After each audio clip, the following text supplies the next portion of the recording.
5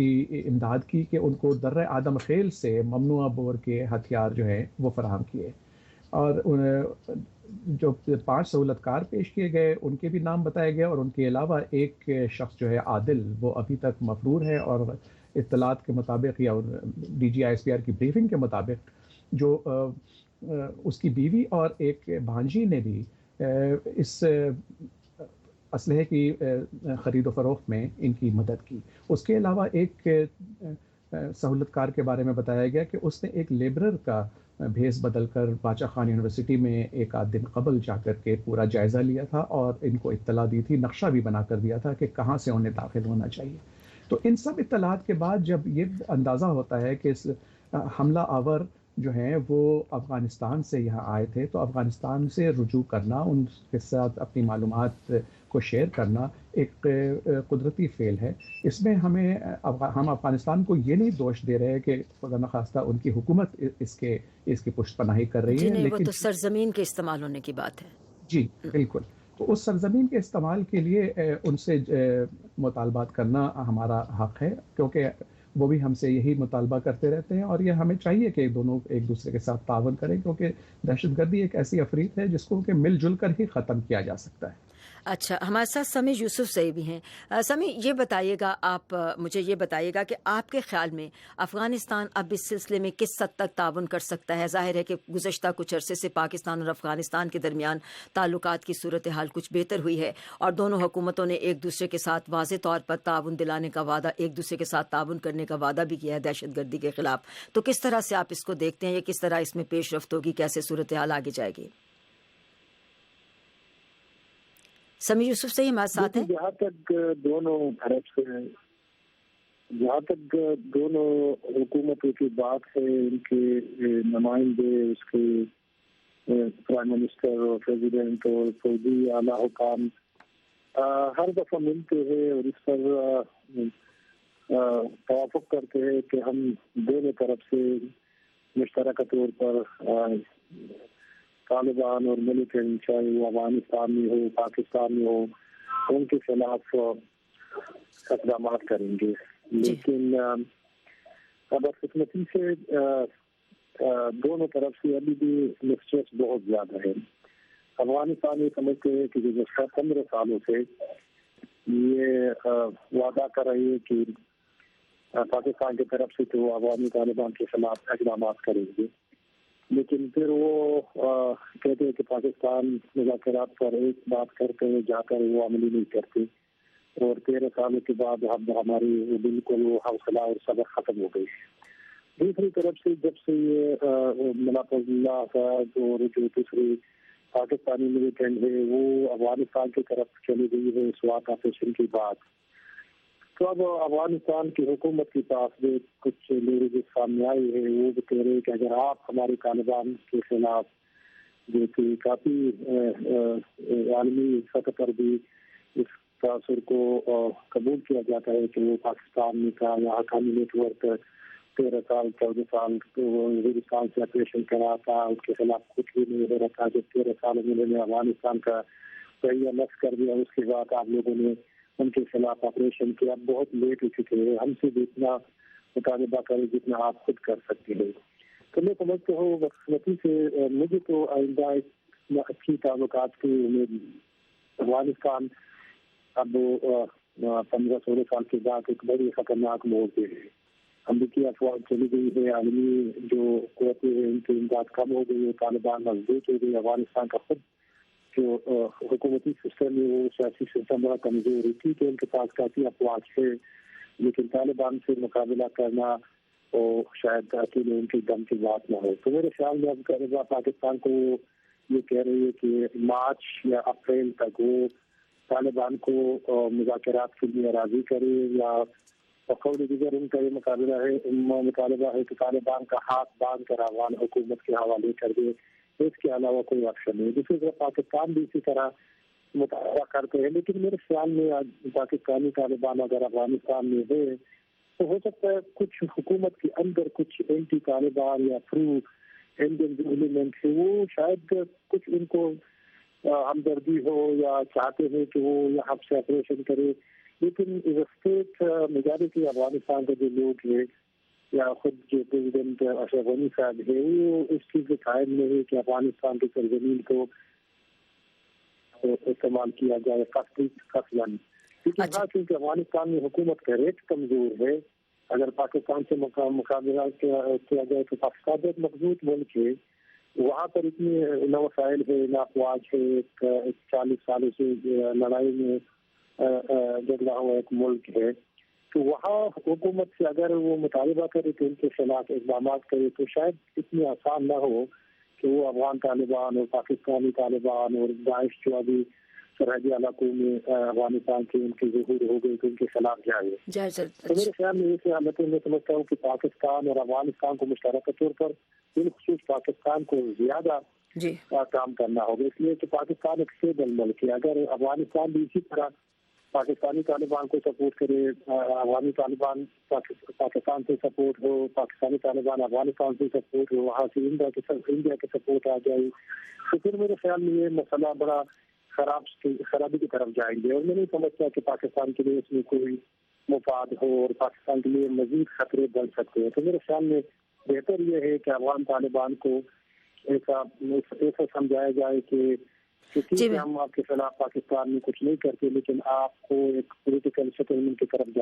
جانا ہوگا. اگر آپ نہیں جا رہے تو یہ اس خطے کے لیے بربادی ہے, اور افغانستان کے لیے بھی اور پاکستان کے لیے بھی. جی, اسی سلسلے میں اگلا سوال کرتی ہوں کہ بیجنگ اور کابل نے افغانستان میں امن بات چیت کی بحالی پر زور دیتے ہوئے کہا ہے کہ اس بارے میں فوری طور پر لائے عمل ترتیب دینے کی ضرورت ہے. یہ آج چین اور افغانستان کے وزرائے خارجہ کی بیجنگ میں ملاقات ہوئی ہے, اور یہاں ہم بتاتے چلیں کہ افغانستان, پاکستان, چین اور امریکہ کے درمیان جنگ سے تباہ حال ملک میں امن عمل کی بحالی کی کوششوں پر 2 اجلاس تو ہو چکے ہیں, اور ابھی کابل میں اجلاس ہوا تھا, اور اب یہ اجلاس ہو رہا ہے 6 فروری کو اسلام آباد میں. تو حالی صاحب بالکل ہم کوئی کامنٹ اب کرتے چلیں, کچھ کافی ساری تفصیل تو آ گئی, سمی نے کافی تفصیل سے ہمیں بتایا ہے, لیکن بتائیے گا کہ اس سلسلے میں کہ یہ جو اجلاس ہو رہے ہیں جس میں 4 فریقی مذاکرات ہو رہے ہیں, کیا آپ سمجھتے ہیں کہ اس میں کچھ اس حد تک پیش رفت ہو رہی ہے کہ طالبان کو واقعتاً بات چیت کی طرف آمادہ کرنے کی کوششیں کی جائیں؟ اس کے بعد ہم پھر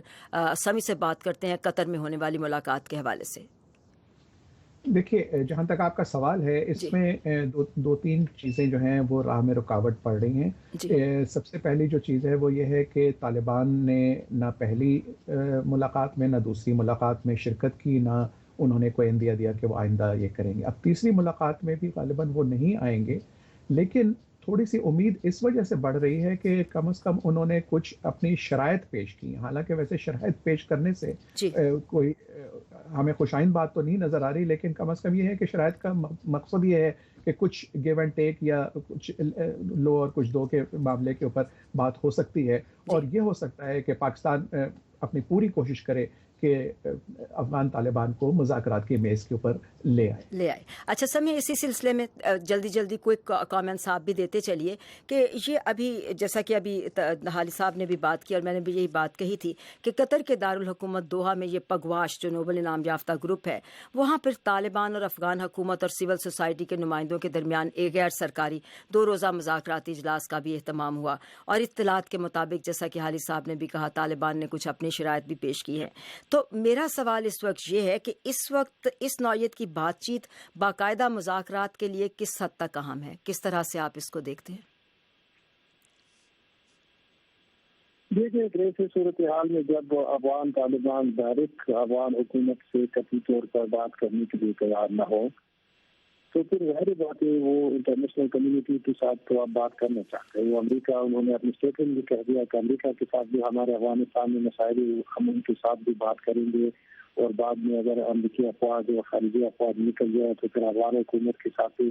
ڈائریکٹ رابطے کریں گے. تو اس طرح کے رابطے یہ بڑے اہم ہے, کیونکہ وہ افغان حکومت سے بات نہیں کرتی تو اس کا مطلب یہ نہیں کہ طالبان کو مزید بربادی کی طرف اور کارنر کی طرف لیا جائے. جب تک ہم طالبان کو کارنر کی طرف دھکیل رہے تو وہ کسی بھی خطرناک ہو رہے ہیں. انٹرنیشنل کمیونٹی, چائنا, امریکہ اور پاکستان کو اور دوسرے ممالک کو بھی اس کا ادراک کرنا چاہیے کہ طالبان اگر خاموشی سے رکھ دیا جائے, اس کو اگنور کیا جائے, اس کو توجہ نہیں جائے تو یہ خطرناک بن سکتا ہے. تو اسی طرح افغان حکومت اور پاکستان اور چائنا اور امریکہ کے جو مذاکرات ہیں یہ بھی اچھی ڈیولپمنٹ. اچھا طرف جا رہے ہیں کہ طالبان کو سمجھایا جائے. لیکن اس وقت سب سے جو اہم مسئلہ یہ ہے کہ ایک طرف افغان طالبان بھی اس وقت گروپوں میں بچ چکے ہیں, ان کی بھی مذاکرات کی بابت مختلف نظریات ہیں, لیکن بدقسمتی سے افغان حکومت بھی مختلف گروپ کی تشکیل شدہ ہے. اس بات پہ تو سب متفق ہے کہ طالبان سے مذاکرات کیا جائے, لیکن جو ہمارے طالبان ذرائع جب ان سے وہ کہہ رہے ہیں کہ افغان طالبان بھی شاید اس طرح کچھ اختلافات ہو, لیکن افغان حکومت بھی اگر ہم طالب مذاکرات کے لیے جائے اور اپنا جو ہمارا یہ 20 سالوں سے 15 سالوں سے ایک بڑا دیرینہ مطالبہ ہے کہ خارجی افواج یا دار ملکی افواج نکل جائیں وہی مطالبہ جی اسے دستبردار ہو جائے, تو کیا گارنٹی ہے کہ افغان حکومت ہمیں دھوکہ نہیں دیں گے, کیونکہ ہم ریلیجن فائٹر تھے, تو پھر ہمارے فائٹر کو ہمیں بلیو نہیں کریں گے. ایک مرتبہ ہم مذاکرات کی طرف جائے پھر کچھ وقت کے لیے لڑائی روکے پھر دوبارہ شروع کرے. تو سمی اس وقت اگر حکومت اس وقت طالبان بھی جی اگر اس وقت آپ سمجھتے ہیں کہ اگر حکومت طالبان کے ساتھ بات کرتی ہے, جیسا کہ آپ نے کہا پہلے تو یہ ہے کہ طالبان کے اپنے دھڑوں میں کافی تقسیم ہے, پھر یہ ہے کہ سیاسی سطح پر حکومت بھی بہت زیادہ کوئی مستحکم نہیں ہے, لیکن پھر بھی آپ سمجھتے ہیں کہ افغان حکومت اس پوزیشن میں ہے کہ کوئی انسینٹیو دے سکے طالبان کو کہ وہ مذاکرات میں شامل ہوں؟ نہیں, میرے خیال میں افغان حکومت کی سیریسنس پر بھی اور افغان میں کتنی اس پر سینسیٹیو ہے اس مسئلے پہ کتنے اس کو وہ کر سکتے, میرے خیال میں نہ کر. انہوں نے بیان دیا وہ ہر اسٹیج پر یہ کہہ رہے کہ طالبان میرے بھائی ہے, لیکن اندر سے انہوں نے کچھ ٹھوس اقدامات نہیں کیے. اسی طرح اشرف غنی صاحب بھی یہ پہلے آیا کہ میرے پہلا ایجنڈا یہ ہے کہ پیس کرائیں گے, لیکن پورے وہ بھی اس طرح مذاکرات کے لیے اگر بڑی دل کا مظاہرہ کرنا پڑے گا. اگر افغان حکومت یہ سمجھتے ہے کہ طالبان کے ساتھ کچھ ڈیل ہونا ہے تو ان کو کچھ دینا پڑے گا. ظاہر بات ہے طالبان بھی پولیٹیکل اسٹرگل بھی کر رہے ہیں, لٹری اسٹرگل بھی کر رہے ہیں کہ حکومت بھی افغانستان میں رہ چکے ہیں. سب سے بڑی بات یہ ہے کہ افغانستان میں کچھ ان کے روٹس ہے, اس روٹس کے بغیر ٹھیک ہے طالبان کو باہر ملکی سپورٹ بھی مل رہے, کچھ ہمسایہ بھی سپورٹ دے رہے, لیکن افغانستان کے اندر جب تک ان کی سپورٹ نہ ہو, لوگ حکومت سے ناراض ہیں, بالخصوص پشتون جو 15 سالوں میں میرے خیال میں سب سے زیادہ جو مارجنائز کیا گیا, جو کارنر کیا گیا وہ پشتون تھے. ان کے بھی سپورٹ کی جس طرح ہے کہ ٹھیک ہے طالبان ہماری پولیٹیکل ریپرزینٹیو نہیں ہے, لیکن افغان حکومت میں بھی ہمیں کچھ اس طرح نہیں مل رہا ہے. پشتون علاقوں میں کافی بربادی ہے, کچھ کام بھی نہیں ہوا. تو میرے خیال میں طالبان کو بلا کر یہ سمجھنا آ رہی ہے کہ وہ کابل پر دوبارہ قبضہ کبھی نہیں کر سکتے, لیکن اسی طرح افغان حکومت کو بھی یہ سمجھ آنا چاہیے کہ وہ کابل پر تو حکومت کر سکتے ہیں, لیکن پھر افغانستان کو تسلیم کرنے کے لیے طالبان کے ساتھ مذاکرات کرنا پڑے گا. وہ مکمل طور پر اگر وہ اس امید پر دیتا ہے کہ پاکستان طالبان کا ہاتھ باندھ کر ان کے حوالے کر دیں گے, میں نہیں سمجھتا کہ پاکستان اس طرح کر سکتے اور پاکستان کو اتنا اثر رسوخ ہے. میرے خیال میں پاکستان خود بھی اب مشکلات سے بیچارے. اگر وہ افغان طالبان پر پریشر ڈالتے تو پاکستان کے خلاف جو ملیٹنٹس تھے, جو اسلامسٹ تھے, ان کا ایک ریئیکشن بن سکتا ہے. جس طرح 9/11 کے بعد پاکستانی طالبان وہ افغان طالبان کے ہمدردی کی وجہ سے انہوں نے بڑا پولیٹیکلی بھی لوگ کافی ناراض تھے, انہوں نے کو کافی ووٹ دیے. تو اگر اس طرح دوبارہ وہ افغان طالبان کے خلاف یا کچھ لیڈر کو مار کے یا افغان حکومت کے حوالے کر کے, تو پاکستان کے اندر جو مذہبی سینٹیمنٹس ہے, جو ریلیجن لوگ, جو مذہبی لوگ, جہادی لوگ, وہ پھر حکومت پاکستان کے خلاف کھڑے ہو سکتے, پھر حالات خراب ہو سکتے. تو میں نہیں سمجھتا کہ پاکستان کی حکومت پر اتنا زیادہ افغان طالبان کے اوپر لیوریجز ہے یا ان کے اوپر اتنا کنٹرول ہے کہ وہ جو کہ ہے وہ بات مان ٹھیک ہے وہ افغان طالبان کو نقصان پہنچا سکتے ہیں, لیکن اس کے نقصان پھر پاکستان کو دوبارہ ہوگا. پاکستان جو سمجھتے کہ ایسا حل نکالا جائے کہ افغانستان کے ساتھ بھی تعلقات ہو اور طالبان کو جیسا زخم نہ پہنچے کہ وہ پاکستان کے خلاف ریئیکشن میں آ جائے. بہت بہت شکریہ. سمیع یوسف زئی ہمارے ساتھ تھے, نیوز ویک اور ڈیلی بیسٹ کے پاکستان اور افغانستان میں نمائندے ہیں. اور اب ہمارے ساتھ ہیں اس وقت سلطان حالی پاکستان سے. لندن سے ہمیں جوائن کیا ہے شمع جنیجو نے, ایک اور ممتاز نام ہے ہمارے پروگراموں کا. اور یہاں امریکہ سے ہمارے ساتھ ہیں احتشام نظامی. اس سے پہلے کہ ہم آگے بڑھیں شمع, ایک تو آپ کا بہت بہت شکریہ کہ آپ اس وقت سفر پہ ہیں اور ہمارے ساتھ بات کر رہی ہیں. ایک کوئی کامنٹ کریے گا پاکستان, افغانستان اور اس خطے میں جو اسٹریٹجی ہے اس کے حوالے حوالے سے آپ کا یہ ایکسپرٹیز ہے، کیا آپ دیکھتی ہیں آنے والے دنوں میں پاکستان کی کوششوں کے ساتھ کیا آپ سمجھتی ہیں کہ طالبان کسی نہ کسی طرح افغان حکومت کے ساتھ مذاکرات پر آمادہ ہو جائیں گے؟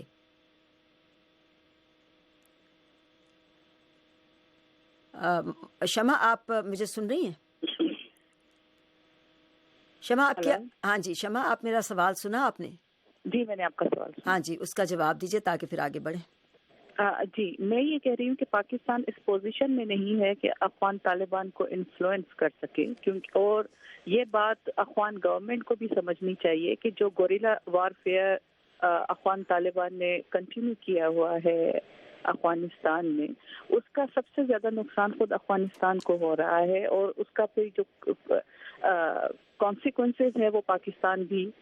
فیس کر رہا ہے. اور یہی وجہ ہے کہ پاکستان اپنی پوری کوشش کر رہا ہے کہ ڈپلومیٹک لیول پر کسی طرح دو فیکشن جو کہ افغان گورنمنٹ ہے یا افغان طالبان ہیں وہ دونوں یہ ہے کہ ٹیبل پر آ جائیں، مذاکرات ہوں، کسی طرح کا کوئی بھی سیز فائر یا یہ ہے کہ نیگوشیشبل ٹرمز میں آ جائیں جس سے افغانستان میں صورت بہتر ہو تو پاکستان کو اپنے بارڈر استفاده از این فرصت میخواهم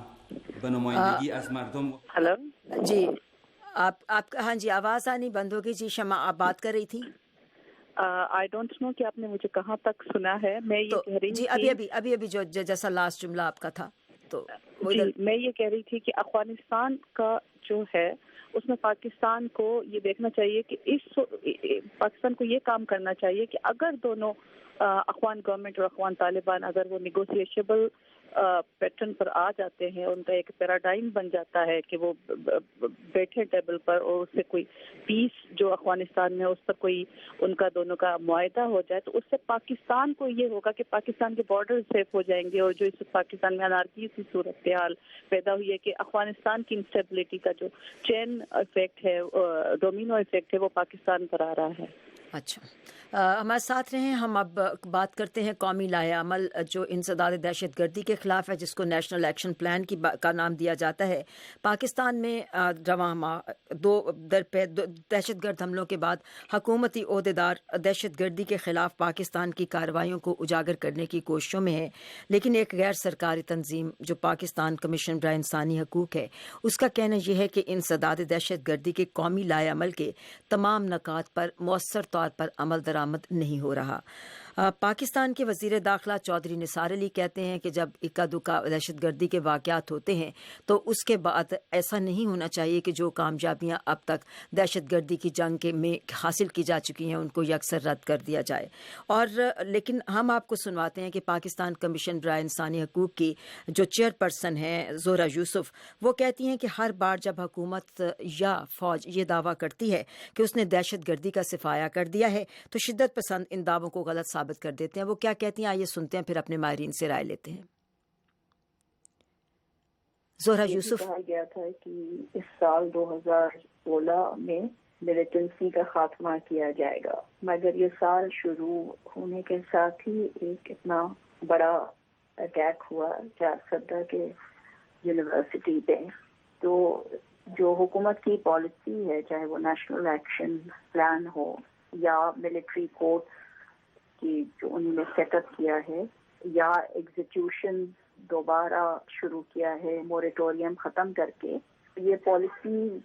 کامیاب تو ثابت نہیں ہو رہی ہیں. اور نیشنل ایکشن پلان کے جو 20 پوائنٹس ہیں وہ پوری طرح سے امپلیمنٹ نہیں ہو رہی ہیں. ابھی آپ سن رہے تھے کہ یہ human rights commission of Pakistan کی چیئر پرسن ہے زہرہ یوسف. ان کے خیال میں کہ جو نیشنل ایکشن پلان کے 20 نکات ہیں ان میں سے کئی نکات ایسے ہیں جن پر مکمل طور پر یا مؤثر طور پر عمل نہیں ہو رہا. پہلے میرا حالی صاحب سے یہ سوال ہے، بالکل ایک سیدھا اور بیسک سوال جو ہے کہ حالی صاحب یہ بتائیے گا، آپ کی بہت گہری نظر ہے، آپ لکھتے بھی ہیں ان سارے امور کے بارے میں. آپ کے خیال میں دہشت گردی کے خلاف یہ جو قومی لائحہ عمل، یہ حکمت عملی کا آپ نام اس کو دے لیں، یہ کس حد تک مؤثر ثابت ہو رہا ہے؟ آپ کی نظر میں آپ اس کو کس طرح سے دیکھیں گے؟ میں سمجھتا ہوں کہ جہاں تک ایک حکمت عملی بنانے کا خیال ہے وہ تو اس میں کامیابی ہوئی کہ کاغذ کے اوپر ایک بہترین پلان آ گیا، لیکن جہاں اس کے اوپر عمل درآمد کا وقت آیا تو اس پہ تمام جو اسٹیک ہولڈرز ہیں وہ ایک صفحے پہ نہیں ہیں جی. اور اسی وجہ سے اس کے جو مسائل پیش آئے ہیں، مثلاً یہ کہ ٹیرر فائنینسنگ کے سورسز کے پیچھے جو ہے ان کا پیچھا کیا گیا، تو اس پہ چونکہ ٹیرر فائنینسنگ کے سورسز کچھ مؤثر حضرات اور کچھ ایون سیاستدانوں کے دروازے پہ جا کے ان کے نشان ملے تو انہوں نے تعاون کرنے سے انکار کر دیا. اور اسی طرح سے جو مدرسے کے ریفارمز ہیں یا کسی خوف یا کسی اور وجہ سے تمام مکمل طور پہ عمل درآمد نہیں ہوا. اور موریٹوریم کو جہاں تک لفٹنگ کی بات ہے تو اس میں بھی جو ہے اب چارسدہ پہ جو باچا خان یونیورسٹی پہ اٹیک ہوا تو جو صاحب جنہوں نے اس کی ذمہ داری قبول کی، ملا